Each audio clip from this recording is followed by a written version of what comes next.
Já vamos começar, só um minutinho. Prevenção do câncer de mama. Acho que não. Nossa. A gente entrou um pouquinho mais cedo, mas Não, acho que vou ficar assim mesmo. Eu ponho meu rosto aqui perto, assim. a gente já começa, tá bom? Só um minutinho, gente. Isso aqui não tem como sair? Espero que vocês escutem bem a gente. Vou ter que ficar assim. Estão me escutando? Sim. Direitinho? Vocês também estão me ouvindo? Tudo certo. Já estamos ao vivo. A gente já começa. Vamos dar só 2 minutinhos. Doutora Andréia. Doutora Rosângela.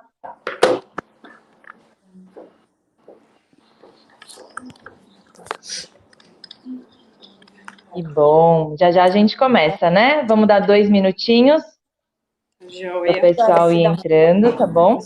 A gente já está ao vivo. Tá bom. Certo? Muito bem. Todas bem? Aqui é regressiva, é isso? Isso, regressiva para começar. Ah, legal. Tá bem aí, Rô? Tudo certo? Bem, tudo certo. Ótimo. Vamos esperar mais uns minutinhos.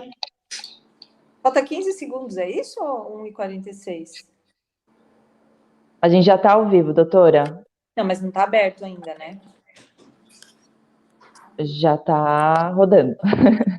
Ah, é? Ah, então tá bom. Eu acho que a gente pode começar, viu? Aí, Natália está entrando. Olivia, boa noite, Olivia. Tânia, boa noite. Vão comentando, mandando perguntas que a gente vai respondendo durante.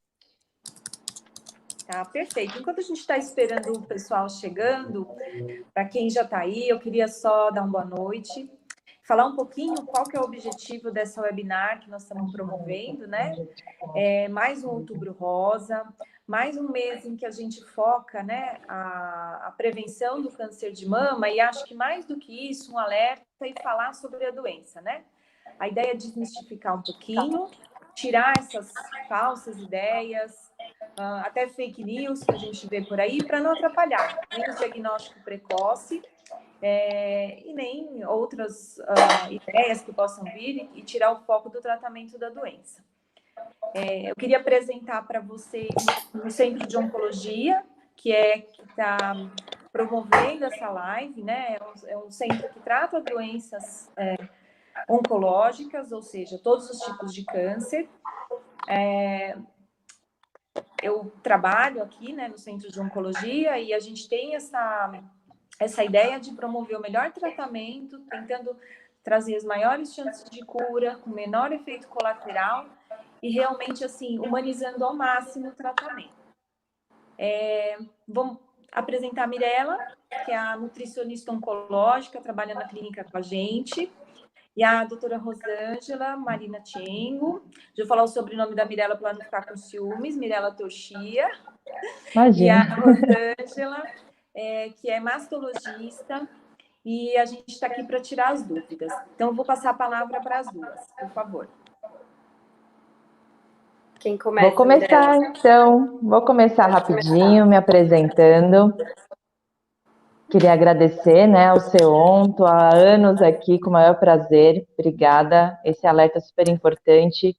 Esse ano a gente não teve caminhada, né, a gente não teve esses eventos, então agora tudo por vídeo, mas com o maior prazer, e levar informação é o que importa, seja ela como for, né, então a gente está aqui, então me apresentando, quem quiser aí minhas redes sociais, Mirella, com 2 L's, @nutricionista. Lá tem muita informação também, muitos vídeos, adoro aí falar e comentar sobre a prevenção do câncer e o tratamento também, então me procurem lá. E agradecer a todo o corpo clínico do CEON, todas as meninas, né, sejam as médicas, farmacêuticas, enfermeiras, administrativo, todos aqui empenhados para a gente ter essa noite aqui e amanhã também, que amanhã tem com a doutora Andréia mais aí informação, né, doutora? Sim, então, obrigada. Né? Isso aí. Então, hoje prevenção e amanhã mais sobre tudo do câncer de mama, tá? E passo a palavra para a Rô, então. Doutora Rosângela. Sou Rosângela, eu trabalho no Centro Oncológico já tem uns bons anos, né, Déia? Um local que eu gosto muito de trabalhar, que eu admiro, e eu sou muito grata, né, por estar aqui, por poder conversar um pouquinho, levar um pouco desse movimento aí do Outubro Rosa para conscientizar e para prevenir o que a gente consegue prevenir em relação ao câncer de mama, né, e diagnóstico precoce, que eu acho que são os dois pilares aí central da nossa campanha do Outubro Rosa. Rosângela, você falou em prevenção, né? E o que dá para prevenir. O que você acha que dá para prevenir? O que é realmente factível? Fala um pouquinho para a gente. Então, assim, acho que esse é o grande ponto que gera um pouco de dúvida, assim, né, para as pacientes. O que a gente pode fazer, né? Então, o câncer de mama, ele é uma doença multifatorial, né? É uma cadeia de interação aí entre vários fatores, o fator genético, o fator de estilo de vida, de individualidade metabólica de cada um, a exposição ambiental, né? Então, existem alguns fatores de risco que são modificáveis e outros fatores de risco que não são modificáveis, né? Principalmente o estilo de vida, um estilo de vida saudável, então uma composição corporal adequada, uma dieta equilibrada, não fumar, né? Não beber em excesso, fazer atividade física, tudo isso contribui de forma positiva para que a gente consiga reduzir esses fatores modificáveis, né? E o controle desses fatores de risco modificáveis, eles têm um impacto em torno de 20% a 30% na redução aí do câncer de mama.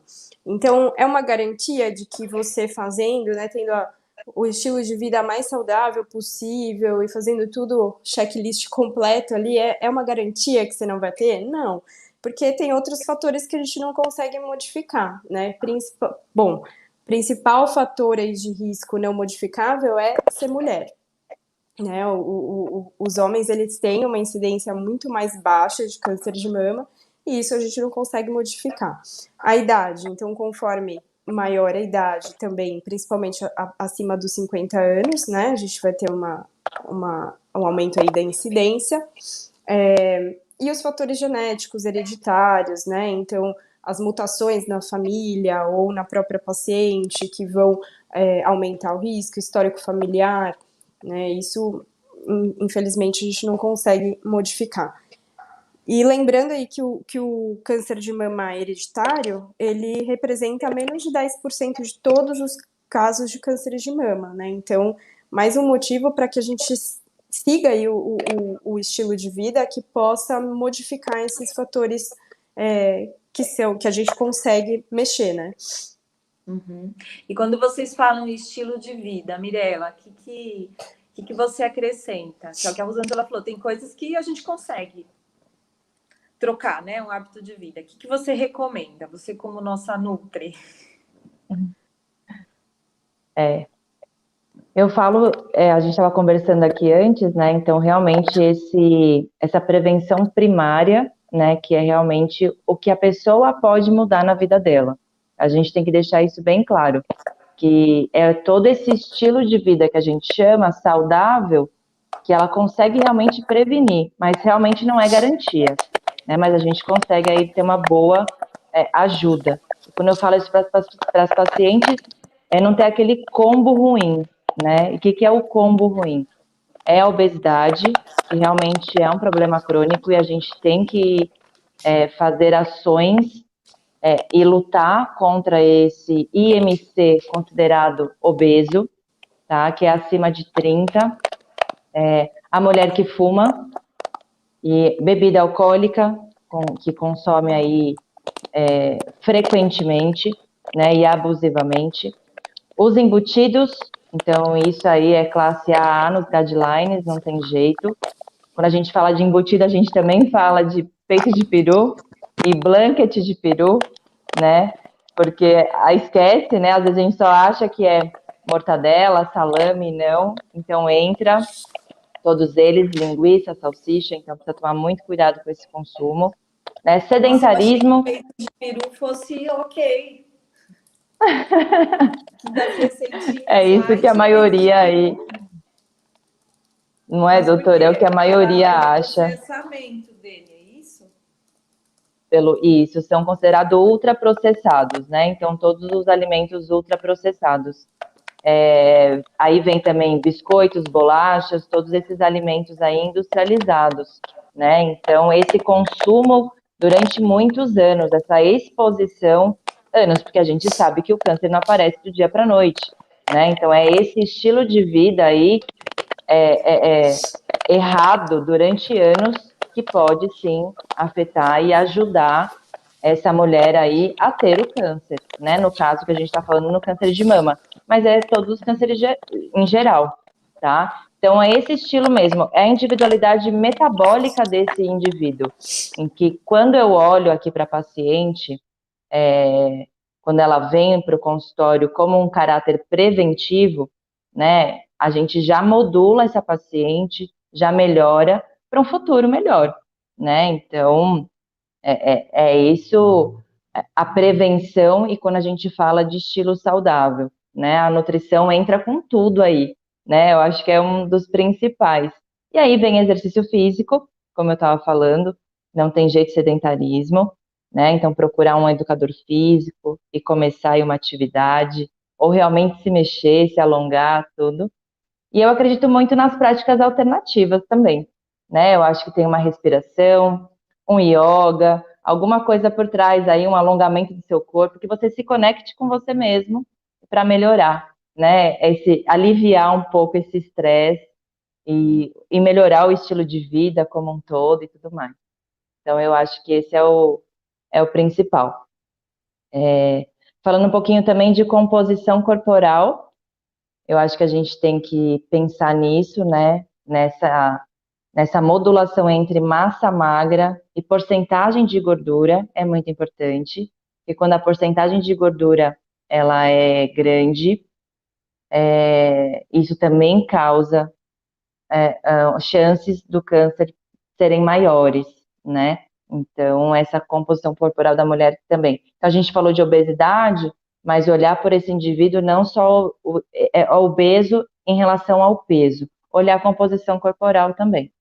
Então, da nutrição envolve isso, todo esse estilo de vida e a composição corporal. São esses dois itens que a gente observa bem na paciente quando a gente está falando de prevenção. Doutora, vamos falar um pouquinho então da prevenção secundária, né, que eu chamo assim, que seria a mamografia e o autoexame, né? Eu acho que tem diferença e a gente tem que deixar isso bem claro, porque tem mulher que faz o autoexame e não faz mamografia, e tem mulher que faz só mamografia e não faz o autoexame. Então, deixar a importância realmente dos dois é importante. Bom, então assim, falando do câncer de mama, né? Por que do Outubro Rosa? Por que de tudo isso? O câncer de mama, ele é o câncer mais incidente nas mulheres. Ele é a quinta causa de morte por câncer geral, né? E é a causa mais frequente de morte por câncer em mulheres. E em 2018, por exemplo, tiveram mais de 2 milhões de casos. Então, além disso que a gente comentou, dos fatores que a gente pode adquirir aí no estilo de vida, né, para tentar prevenir, é muito importante que a gente tenha um olhar voltado para o diagnóstico precoce. Então, hoje, os métodos de imagem já evoluíram muito, já progrediram muito, a gente tem condições de fazer um diagnóstico lá no comecinho, onde todo o tratamento vai ser muito mais tranquilo, né? Então, a gente faz hoje cada vez mais cirurgias mais conservadoras, menos tratamentos invasivos, né? Então, acho que isso é o principal que a gente tem que ter em mente, pensando aí nos exames, né? Então, a mamografia, ela é extremamente importante.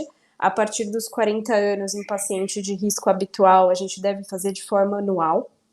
Nas pacientes que são consideradas pacientes de alto risco, né? Então, tem o fator genético aí importante, familiares, né, próximos que têm o câncer de mama, principalmente quando são mulheres mais jovens, então abaixo de 50 anos, e tudo isso durante a consulta, a gente faz uma investigação, né, para definir se essa paciente é de alto risco ou de risco habitual.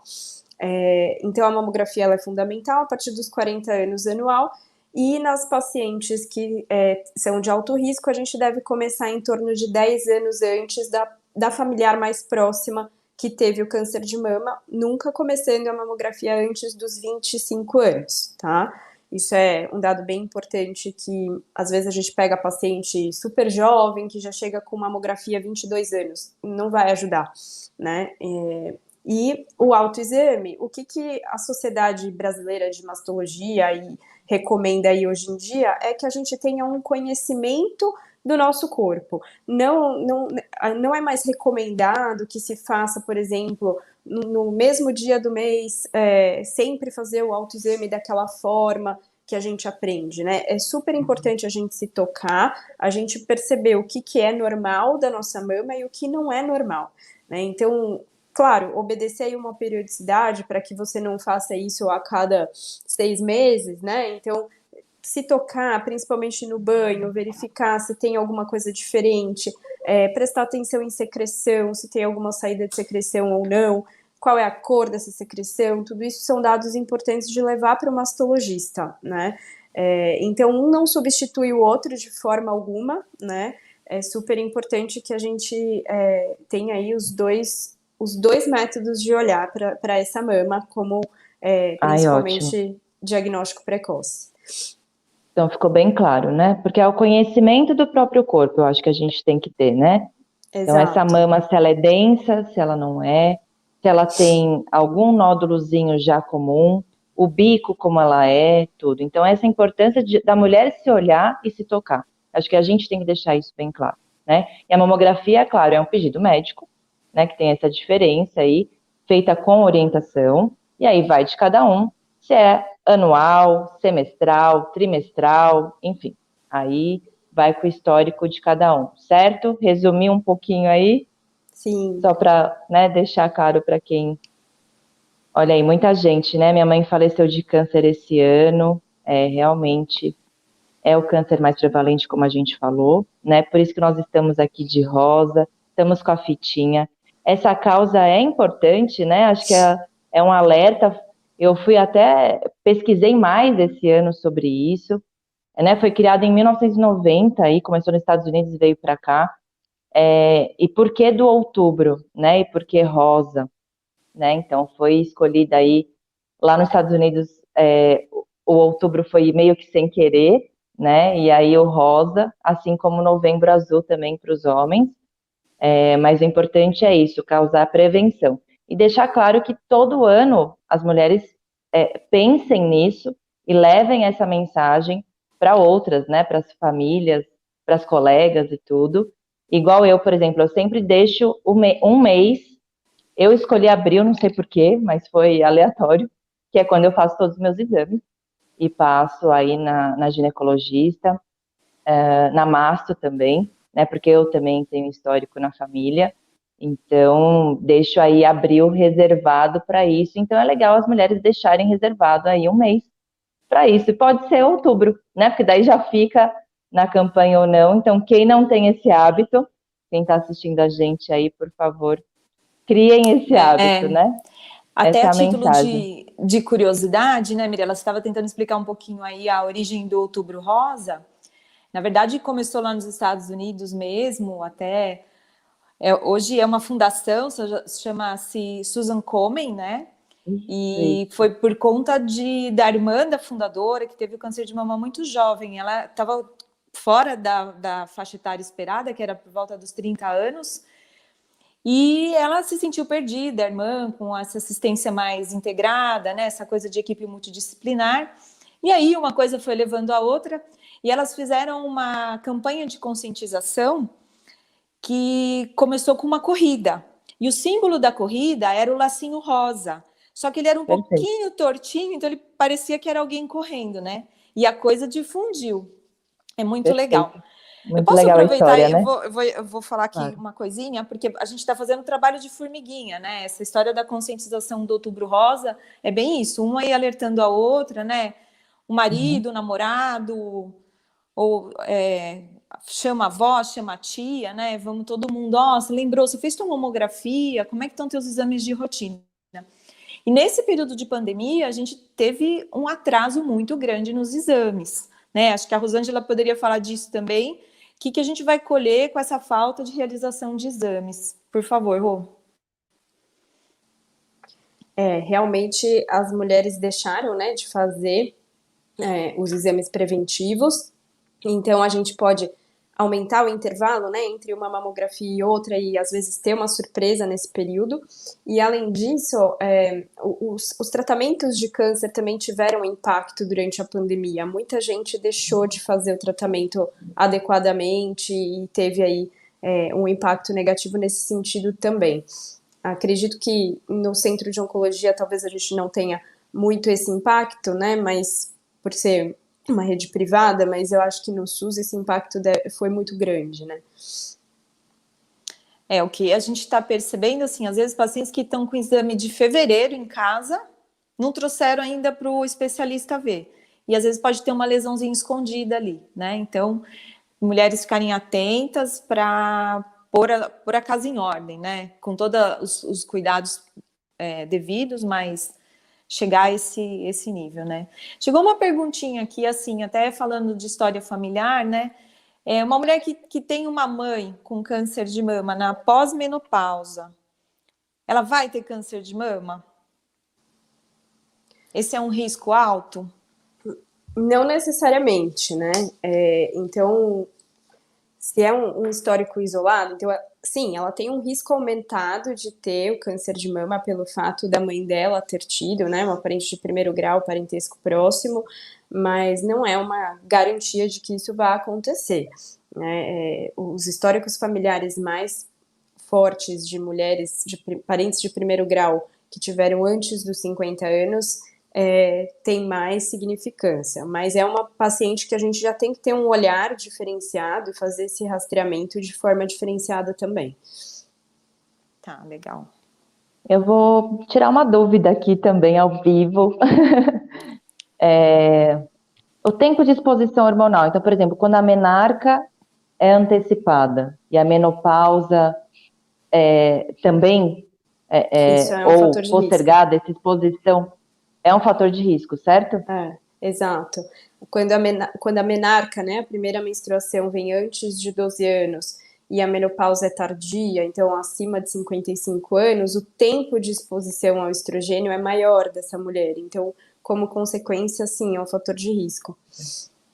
Perfeito. Tá, e o uso de Olha que legal, terapia de... Não, pode falar. Não, doutora. Eu ia deixar aqui os comentários, legal, ó. Ela descobriu fazendo o autoexame. Ela falou que tinha 0,8 centímetros. Então, a importância aí do autoexame, né? Ela mesma, Gedre Campos, mandou pra gente aí que ela descobriu.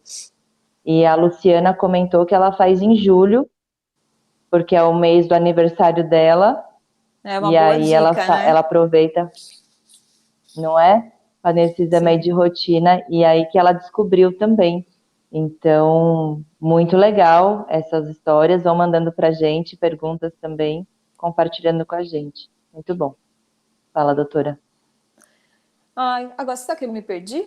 Aquilo que eu ia te Acho que você perguntar? ia colocar sobre terapia de reposição hormonal. Duas coisas que eu acho que dão muita dúvida. A terapia de reposição hormonal, né? Que é quando a E mulher entra na anticoncepcional. menopausa. E hoje, o que a gente vê? Que as mulheres, o corpo entra na menopausa, mas a cabeça ainda é muito jovem e ela quer continuar com aquela vitalidade toda que ela tinha, né? Então, a gente tem visto uma procura muito grande por hormônios, que sejam progesterona, estrógeno, testosterona, e a gente tem um pouco de receio disso, né? Então, eu queria que a Rosângela, se puder fazer algum comentário, e você também, Mirella, o que a gente pode melhorar a qualidade de vida com uma alimentação nessa fase? Principalmente para as mulheres que têm contraindicação de uso de hormônio. Rô. Bom, acho que a parte nutricional, então, eu vou deixar para a Mirella. O que a gente vê hoje, falando especificamente aí de terapia de reposição hormonal, né, o principal fator que vai contribuir para o aumento de risco de câncer de mama nas pacientes que repõem vai ser o tempo de uso, né? Então, hoje já tem muita informação de que quanto maior o tempo de uso, sim, tem um impacto, né? Então, acho que e assim, o que você falou é muito verdade. As pacientes chegam procurando uma terapia de reposição hormonal. Por exemplo, a testosterona é algo de reposição hormonal que a gente não tem muita evidência científica que dê suporte para a gente usar de forma segura, né?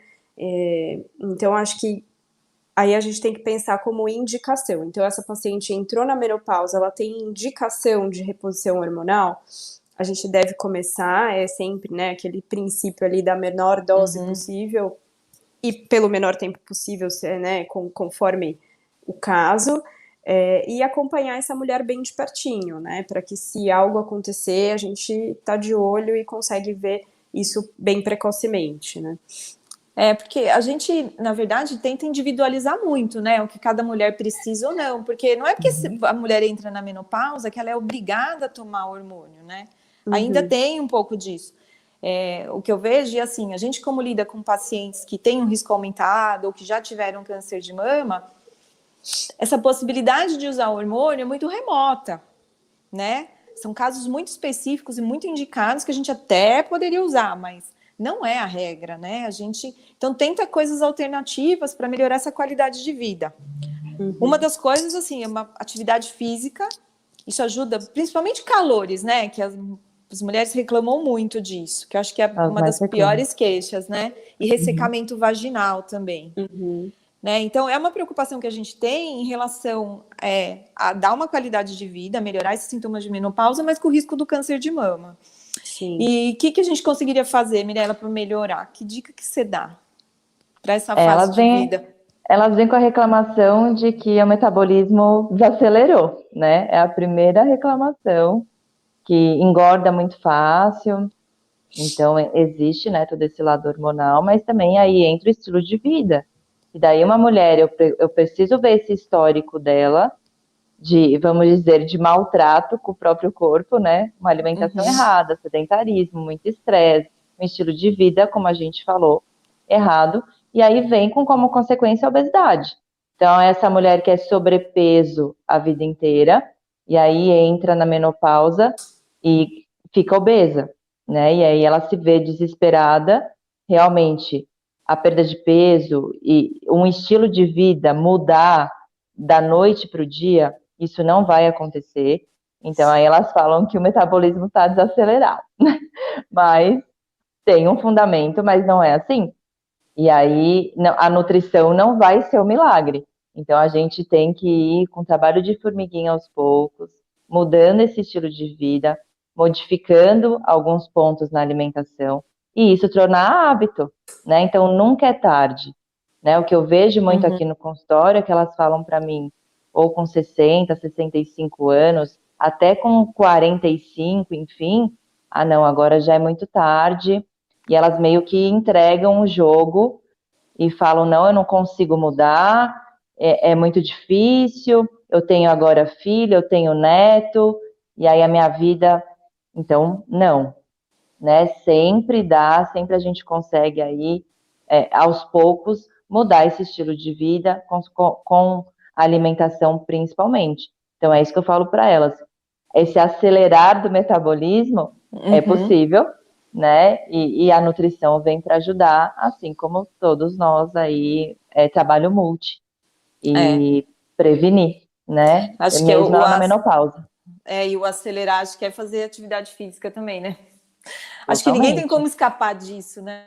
Mesmo que dê preguiça, né? Não, do que tomar um testosterona aí, né? Que normalmente é isso logo que elas procuram, né? Até elas falam, ai, prescreve para mim, por favor, né? E para vocês também, com certeza, esse pedido vem como se fosse um milagre. Então, milagres não existem, tá? Ó, temos algumas tudo perguntas tem um preço, aí. né? Tudo tem um preço. Então, não é fácil, mas... mulheres que não têm filho têm mais chances de ter câncer de mama?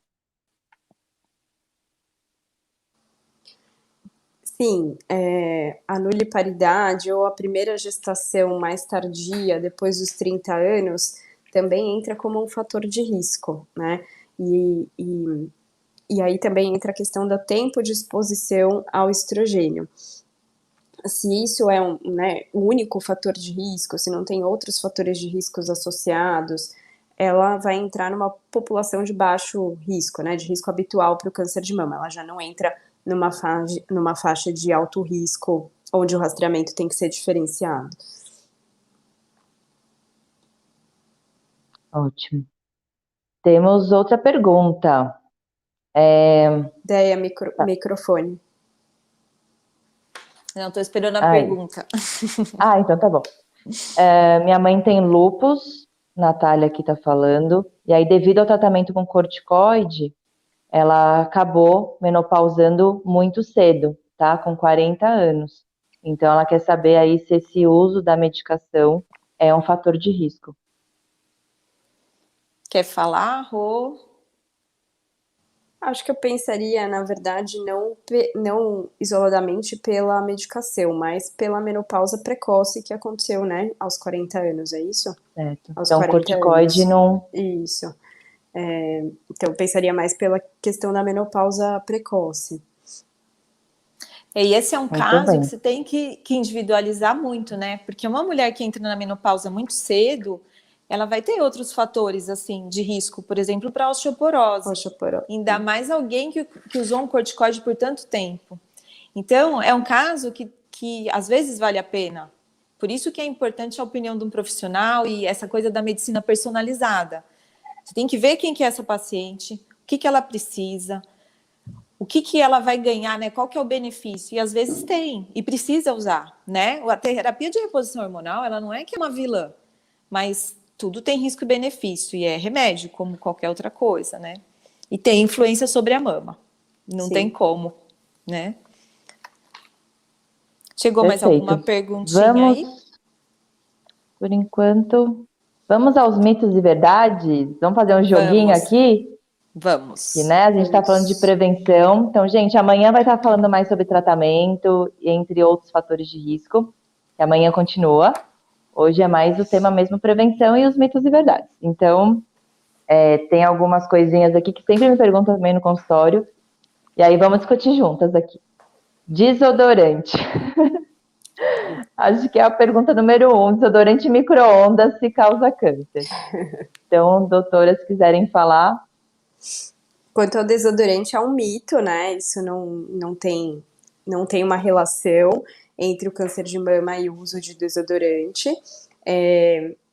Assim, acho que o que pode, né, acontecer, principalmente no desodorante antitranspirante, que vai ali obstruir um pouquinho a glândula, é algum processo alérgico, aquelas hidroadenites supurativas, né, enfim, mas não o câncer de mama. Perfeito. Eu acho que esse mito, ele existe também, porque a maioria dos cânceres de mamas, ele acontece na parte superior e lateral da mama, mais perto da axila. Por quê? Porque é onde a gente tem a maior concentração de glândula mamária produtora de leite, né? Então, é uma associação errônea. Não pode ficar cheirosa, passar bastante desodorante, perfume, fazer depilação aí, também. Gente. É verdade. Né?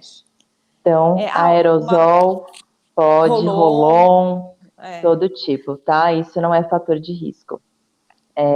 Micro-ondas também não tem nenhum artigo comprovando essa relação, e as ondas e tudo mais ao uso.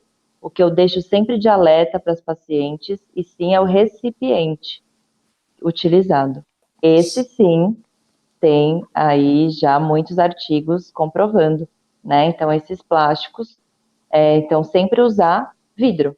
Eu acho que isso não tem erro, né? Todo mundo aí tem em casa um taporzinho de vidro, ou mesmo num prato, né? Seja porcelana, enfim. Então, evitar totalmente os plásticos, tá? Então, se vocês quiserem também complementar aí, é isso. Micro-ondas, não. Né? Nada na verdade, comprovado. eu tenho minhas dúvidas em relação a isso, porque eu acabo usando uns Tupperware, né? esses potinhos de congelado que você compra para Sim, condicionar a comida para mesmo. condicionar. Esse também nada presta. O ideal Não, é que... Tá. E mesmo aqueles BPA free, transportar. Mirella, ou não? Eu não aconselho, de verdade. Plástico, de jeito nenhum, nem aqueles lá. Tem uma marca aí famosa que fala também, né, que não tem, né, mas não tem artigo comprovando, né? Então, assim, enquanto não tem um estudo realmente, então eu não uso nenhuma marca mesmo. Usa o vidro, transporta para um outro e aí esquenta. Entendi. Entendi. Ó, tem bastante pergunta agora, hein? Vamos lá. Descobri o câncer aos 60 anos e fui operada pela doutora Andréia. E Que legal. com quantos anos minha filha, que tem 27 anos, deve começar a prevenção? Pode falar, Rô. Bom, se o único familiar dela, né, é a mãe que teve o câncer de mama aos 60, na pós-menopausa, ela vai começar o rastreamento na idade habitual, de 40 anos anual. Perfeito. Perfeito. É isso aí. Vamos mais uns mitos e verdades? Tamanho de mama. Me contem. A mama pequena tem menor chance de ter câncer? Olha, se fosse isso, eu tava tranquila. Mas não, é um mito também, né? O O tamanho da tamanho, mama não vai interferir no risco de câncer de mama. Tanto é que ainda a gente tem câncer de mama em homens, né? Apesar de muito mais raro. Então, não é uma verdade. Assim como fazer a muito bem. mamografia, né? Mamas pequenas, grandes ou com silicone, né, Rô? Dá para fazer? Tranquilo? Pode e deve, né? A mamografia com a prótese, a gente faz uma manobra para deslocar a prótese para trás, expor mais a glândula mamária, para que a gente consiga ver na compressão, né, da mamografia, para a gente ver bem essa glândula. Então, não tem problema nenhum, não tem risco da prótese romper durante o exame, deve fazer. Muito bom. Legal. Mais um mito e verdade.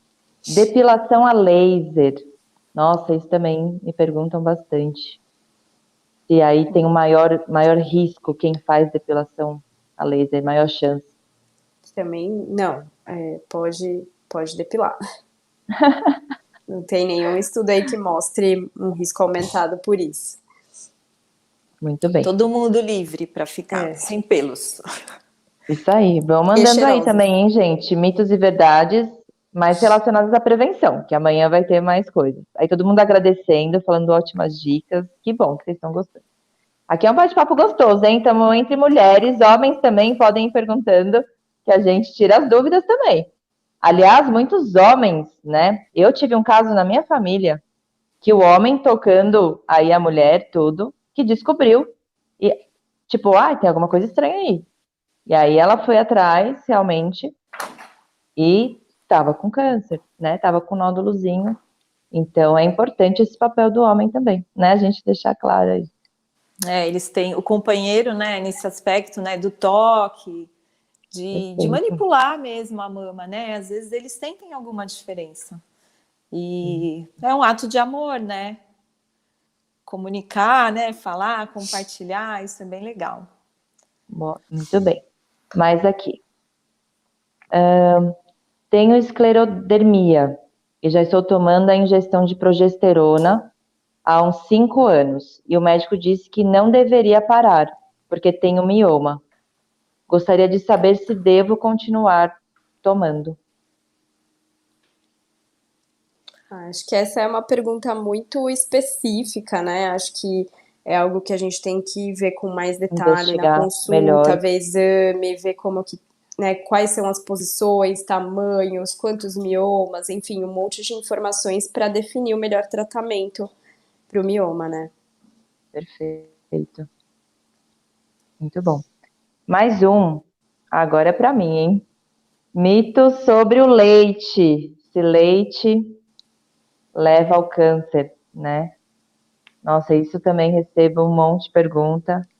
É complicado, né? Porque o leite de hoje não é mais o leite de antigamente que a gente tomava, né? Eu lembro que meu avô trazia naquele saquinho da padaria o leite A, o leite B, o leite C, né? E hoje a gente compra esse leite, que na verdade não é leite, né? O que orienta as minhas pacientes é: leite fica na prateleira dos gelados. Leite não é aquele que a gente pega de pacotinho fora da geladeira.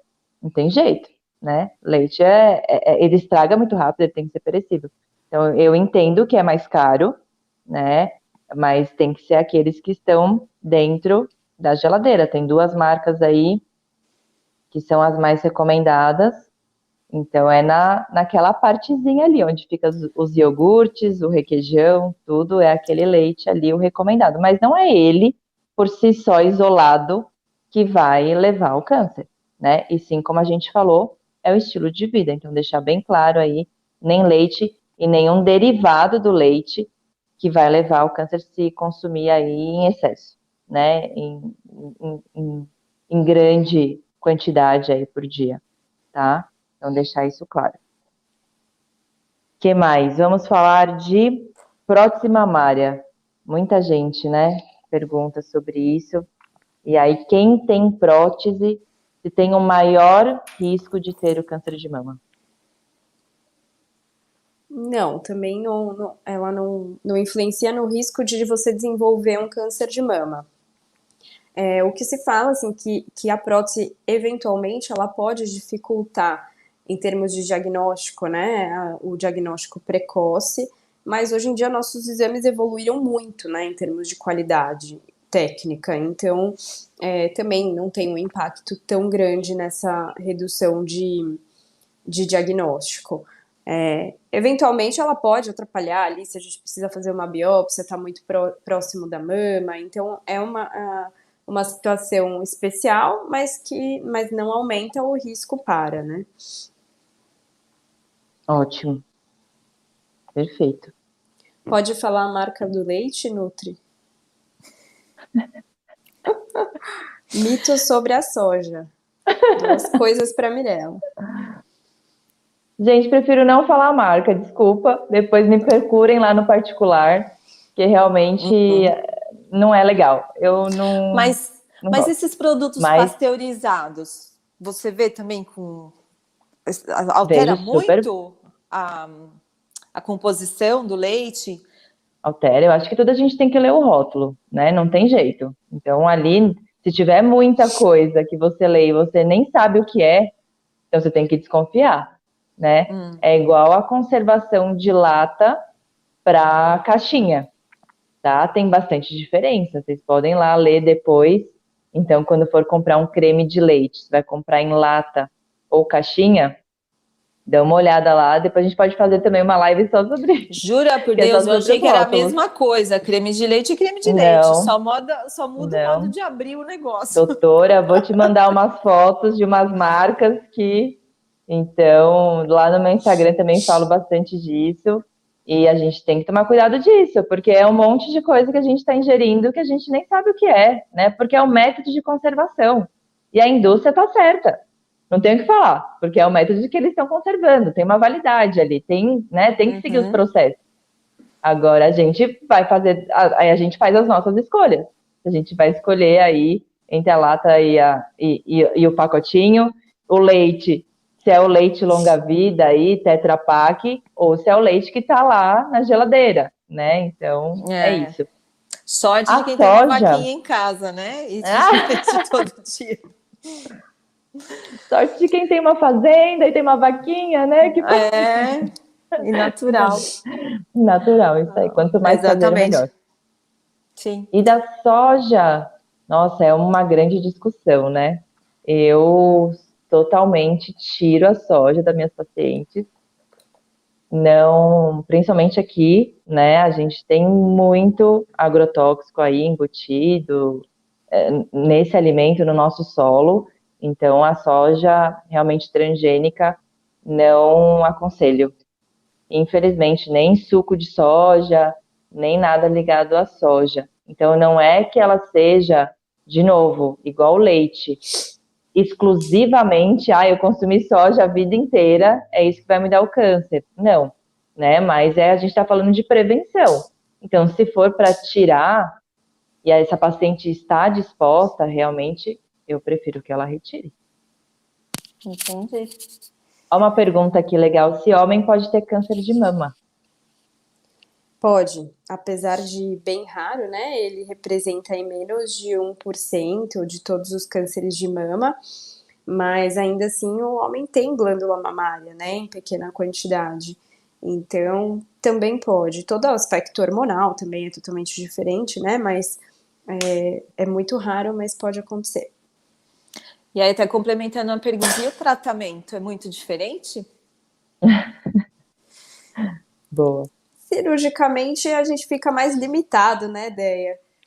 Pelo volume, né? Então, na verdade, o tratamento cirúrgico, ele tem o mesmo princípio, mas devido ao tamanho, né, ao volume, a gente fica mais limitado. Então, o que a Ru tá falando é que, assim, a maioria dos homens acabam fazendo mastectomia, Mastectomia. né? Que nem as mulheres. E o tratamento não muda, né? Se tiver indicação de fazer quimioterapia, vai fazer, rádio. E praticamente a evolução é a mesma, né? Deles. Tem uma perguntinha Ótimo. também de uma paciente que ela põe aqui, que ela é jovem, ela teve o câncer de mama, e qual que seria um método anticoncepcional ideal? Porque ela voltou a menstruar depois do tratamento.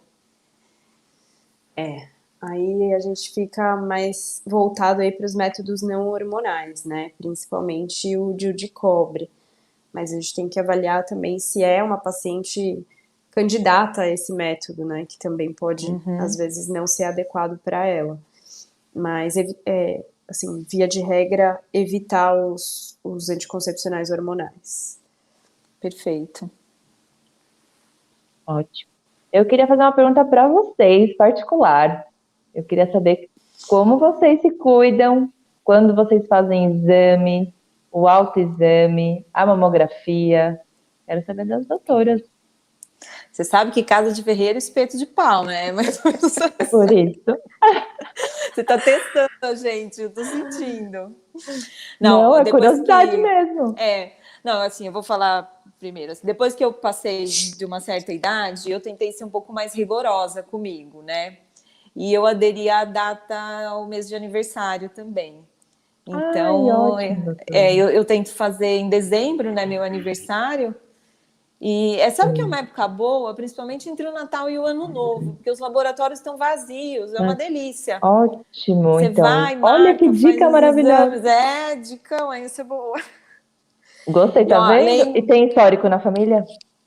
Eu tenho tia com câncer de mama, 2 tias avós, assim, tem bastante gente, primas, pai com câncer de próstata, assim, então eu tenho que me cuidar mesmo. Eu tenho um histórico familiar bem rico. Adorei saber. Sim, não sabia, né? E aí deixa como exemplo. E doutora Andréia é um super estilo de vida saudável.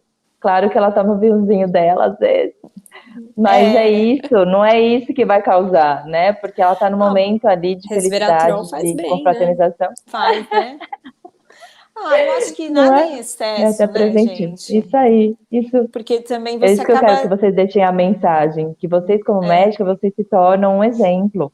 E então é o normal também beber, assim como fazer o autoexame e a mamografia.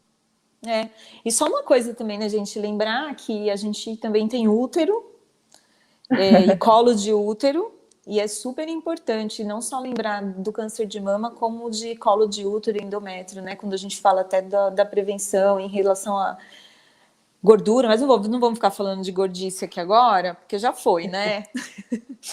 Mas é importante esses exames também. E eu não sei, a Rô ainda tem filho pequeno, ela deve estar pior que eu para conciliar os exames e fazer tudo que tem que fazer, né? Qual que é a tua dica, E aí, Rô, agora é você. Então, eu não tenho nenhum familiar com câncer de mama próximo, né? O meu antecedente familiar nesse aspecto é bom. E eu aderi realmente a essa dica da Andréia já tem alguns anos, antes de eu ter filho. Eu faço sempre no final do ano, normalmente em dezembro eu faço meus exames. Agora eu consegui reorganizar a vida, né? Como eu sou muito jovem, eu ainda não entrei aí na mamografia anual. Mas eu, via de regra, faço no final do ano. E o maior desafio, acho que, é manter atividade física, né, com o filho pequeno. Isso é algo que eu sempre gostei muito, que era muito prioridade na minha vida e ficou um pouquinho esquecido. Mas é importantíssimo, assim, é algo que me incomoda de não Perfeito. conseguir reintroduzir de forma satisfatória, entendeu?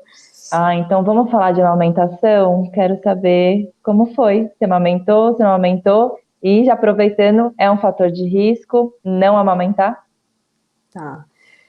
Minha história é um pouco desafiadora em relação ao Lucas, meu filho, né? Ele nasceu com 28 semanas, nasceu super pequenininho. Ele ficou 2 meses na UTI neonatal. E isso retardou aí o processo de eu começar a amamentar, né? Depois que ele nasceu, eu comecei a fazer o estímulo para que eu produzisse leite, né? E consegui produzir leite, ele recebia pela sonda o meu próprio leite, e depois, quando ele foi para casa, né? Depois, quando ele já estava maiorzinho na UTI, a gente começou a amamentar. Eu brinco que eu fui muito sortuda, porque de todas as minhas dificuldades, a única que não aconteceu foi a amamentação, que foi muito tranquila em termos de eu não tive muita fissura, eu não tive mastite, foi bem tranquilo. Acho que o fato, né, da gente ser mastologista e lidar muito com isso no dia a dia me ajudou também, mas foi mais ou menos isso. Ótimo. E aproveitando o gancho, ele é um fator protetor, né? Os estudos aí em Amamentação. volta disso mostram que principalmente mulheres que amamentaram por longos períodos, né, tem um É, fator protetor. Mas também não é uma garantia, e muitas mulheres que sim. amamentaram muito ao longo da vida vêm a desenvolver câncer de mama. Ótimo, legal. Olha que legal a Silvia aqui falando que no início ela elogiou a transmissão do evento e agora elogia as 3 excelentes profissionais que estão aqui esclarecendo as dúvidas a respeito do câncer de mama. Que bom, a gente fica muito Que feliz. legal, obrigada. Muito legal, todas aí elogiando. Nossa, que importante, né? Acho que essa mensagem que a gente deixou da prevenção. Então, de novo, nada isolado, né? Então, como amamentar aí por 6 meses, 1 ano, a criança, né? 2 anos, enfim. Não é esse fator isolado que vai fazer a mulher ter câncer ou não, né? Consumir leite, aí vai ser esse fator isolado, ela não. E sim, é um estilo todo, é uma composição toda aí dessa mulher, esse histórico da mulher, não tem jeito, né? A gente vê pacientes aqui com todas as idades. Eu já peguei pacientes atletas, e atletas mesmo, né? Que fazem aí corridas longas, então treinam todos os dias, se dedicam e tiveram câncer de mama. Então não tem uma regra, né? Eu acho que esse é o legal aí, a gente deixar de recado e tranquilidade. A garantia não vai ter, mas a gente como profissional, a gente sempre vai ter que levar a prevenção, porque o tratamento depois é uma consequência, né? Então a gente tem que realmente prevenir. Esse é um estímulo importante, né? Porque hoje as pessoas estão vivendo mais. A gente tem uma expectativa de vida maior, então vamos viver mais e com mais saúde. Porque senão também não adianta, né? Vai chegar lá nos Ficar 80, acamado não dá, 90 né? anos, né? Mal, legal é chegar ativo, com a cabeça boa, né? Conseguindo realmente viver, né? E não só sobreviver nesse período, né? Então, acho que é um estímulo mesmo, porque tem coisas que a gente fala que parece que é jargão de médico, né? Você tem que se alimentar bem, você tem que comer bem, você tem que dormir bem. A gente fala, como que nós vamos fazer isso, né? Com essa vida estressante que a gente tem. Isso. Então é o que a gente falou, né? Os fatores modificáveis e os não modificáveis. Então, o que a gente dá para mudar, a gente tem que mudar o quanto antes. E isso ensinar em casa e virar realmente um hábito, né? Eu sempre falo para meus pacientes, eu desafio vocês a levantar do chão sem a ajuda das mãos. Aí elas olham para minha cara assim. Eu falo, vai levantar do chão, Nossa, eu vou sim, fazer isso hoje, ver se eu tô conseguindo. Vai. E eu quero ver, porque não além da resistência, tem a força. E aí eu falo para elas, eu quero vocês com 90 anos, levantando do chão, assim, E tem que sem ser perna auxílio de das mãos. índio ou qualquer forma que tá sentada? Eu vou encostar Aí na vai, parede e vai ó. subindo.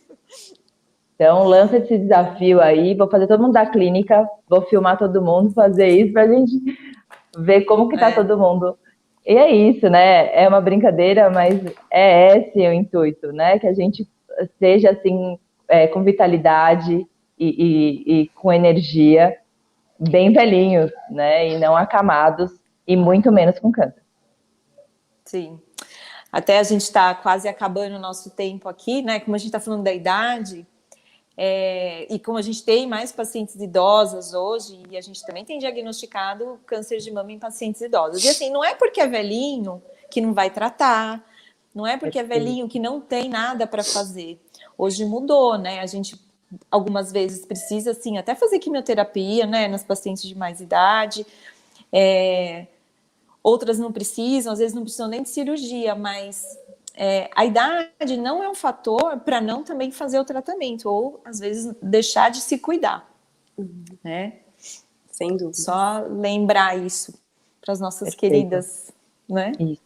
Então, a gente vai olhar o paciente como um todo, a gente vai querer saber como ele é, como ele não é, qual é o histórico, qual que é o estilo de vida, como ele está naquele momento, né? Às vezes aqui a gente também nem tem a consulta, eu não sei vocês, mas às vezes a consulta aqui não acontece, porque é um momento que a gente vai estar ali com o paciente chorando junto ou rindo junto, e aí fica para depois o momento consulta, né? Fica mais esse momento aí que às vezes é preciso. Então, perfeito.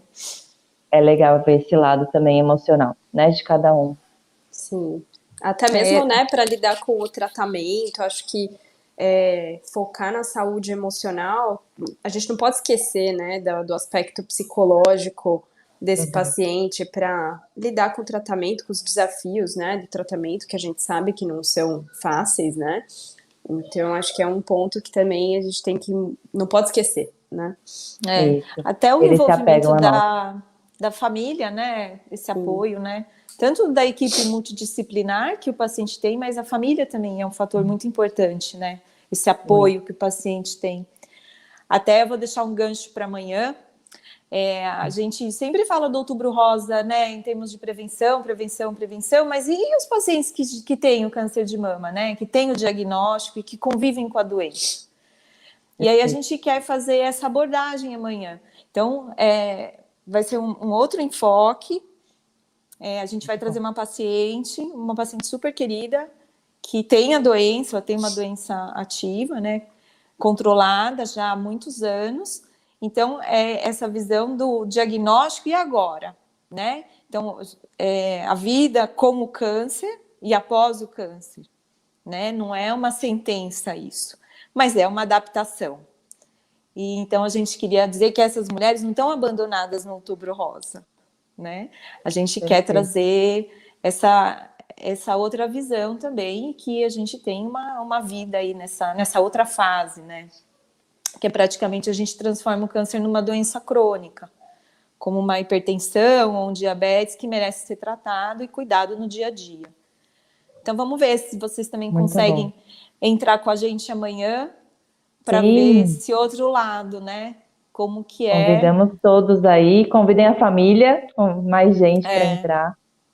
Porque por mais que a gente conversou hoje, né, de prevenção e tudo, às vezes você tendo teus hábitos saudáveis, fazendo sua mamografia anualmente, você pode desenvolver o câncer de mama. E aí, né, você se pergunta, aonde que eu falhei? Não falhou, né? É uma coisa que qualquer mulher está sujeita a ter. Qualquer mulher. Eu, Rosângela, Mirella, né? Sim. Somos mulheres, estamos vivas e vivendo, isso é uma coisa que pode acontecer. Então, legal a gente estar preparado para o que der e vier, né? Eu queria fazer umas considerações. Vocês querem fazer alguma consideração final, Mirella, Rosângela? Achei que foi super legal, super gostoso o bate-papo. A Déia me conhece bem, sabe que eu sou mais tímida, mas foi bem, bem gostoso. Achei que foi muito proveitoso. Que bom. Ver esse feedback aqui do pessoal no chat também, bem legal. Ai, adorei, adorei. Duas médicas, nossa, que me, que me trazem tantas coisas boas e me espelho em vocês. Acho que a gente tem que aprender muito juntas e essa troca é maravilhosa. Eu acho que é um importante, muito esclarecedor para quem está aí, para quem não era da saúde, para quem não é, para quem vai assistir depois. Então, isso que é muito legal. Agradeço o pessoal do marketing, o pessoal da clínica, que né, todos envolvidos aí para isso acontecer. E aconteceu muito Sim. gostoso, de uma forma muito bacana. Então, obrigada. Obrigada a todos que participaram, fizeram perguntas, deram depoimentos, muito legal. Se alguém não teve sua pergunta respondida, por favor, mande para a gente aqui pelo Centro de Oncologia, que a gente vai dar um jeitinho de entrar em contato com vocês, tá bom? E agradecer toda a nossa equipe, porque a gente tem uma equipe nota 10 aqui na clínica, que vai Nossa, da muito. limpeza até a administração, assim, realmente todos são fora É de série. diferenciado. É. Ai, Obrigada, viu, gente? Obrigada. Grande nada. beijo aí para todos. Boa Tchau, noite. gente. Boa noite. Tchau, tchau. Vermelhinho? Ai, obrigada, meu amor. Oi. Parece que eu vou fazer em casa. Eu vou fazer em casa. Ai, muito obrigada.